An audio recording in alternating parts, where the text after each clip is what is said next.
You think you choose.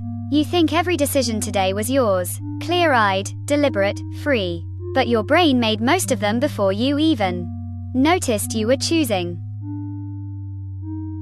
This isn't a flaw, it's a system, and it runs in the background, almost completely invisible. Today you're going to see 5 of its hidden traps. Once you see them, you won't be able to stop noticing them. In your arguments, your shopping, your scrolling, your second-guessing at 2 in the morning.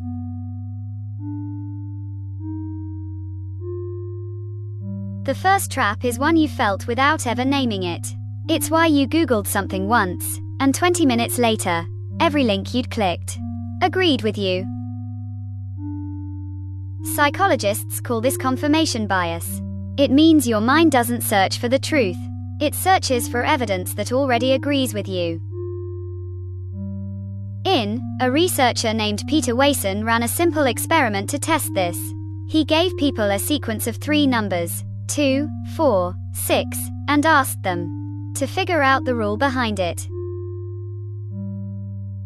Most people guessed ascending even numbers.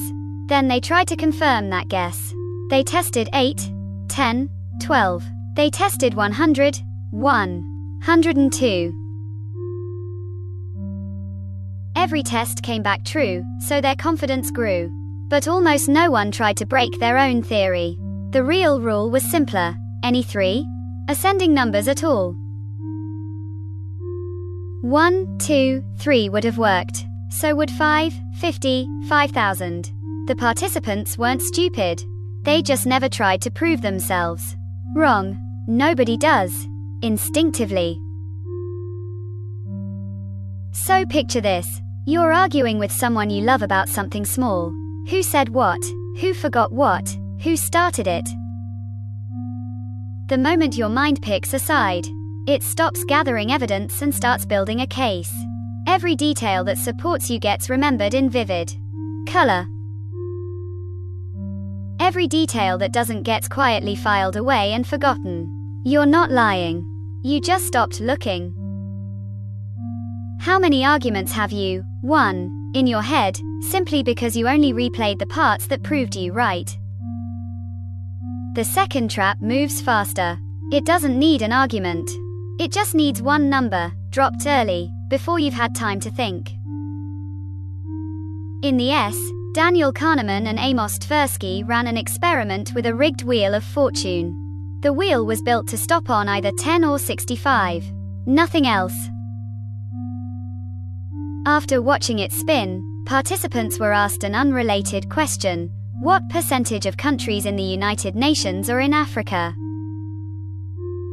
People who saw the wheel land on 65 guessed far higher than people who saw it land on 10. The number on the wheel had nothing to do with the real answer. It still shaped every guess that followed. This is anchoring, and it's one of the most quietly profitable tricks in modern selling. A price tag shows 2 numbers, 1/through, 1 new and lower. The first number was never the real price. It exists only to bend your sense of what's reasonable. By the time you see the second number, your brain has already anchored to the first. You don't have to be in a store for this to work on you. A salary offer, a listing price, a friend's opening guess in a negotiation. The first number spoken in any conversation quietly sets the boundaries for every number that follows. The third trap doesn't live in a single moment. It lives in everything you've already invested: time, money, identity, and it convinces you that walking away now would somehow undo the past. Researchers Hal Asch and Catherine Bloomer demonstrated this in the S with a simple scenario. People were told they'd bought a non-refundable ski trip for $100, then found a far better trip for $50. On the same weekend, but only one trip could be used. Most people chose the worst trip. Not because it was better, because it cost more, and abandoning it felt like losing the money twice. This is the sunk cost fallacy, and it's why you finish a terrible movie you already regret starting. It's why you stay in a relationship that stopped working 2 years ago. Because leaving now would mean admitting those 2 years were wasted. The money is already spent. The time is already gone. None of that changes by staying, but it feels like it does. What has already cost you something that you're still paying for, simply because you can't stand to call it a loss? The fourth trap doesn't come from inside your own head at all. It comes from the people standing next to you. Solomon Asch ran one of psychology's most famous experiments. He showed people a line, then 3 comparison lines, and asked which one matched in length. The answer was obvious. Anyone alone would get it right almost every time. But Asch placed each real participant in a room with actors instructed to confidently give the wrong answer. Roughly a third of real participants went along with the group, choosing the obviously wrong line just to avoid standing alone. This is conformity, and it's not about being weak-willed. It's about how deeply your brain treats agreement as safety. You feel it every time you check a product's star rating.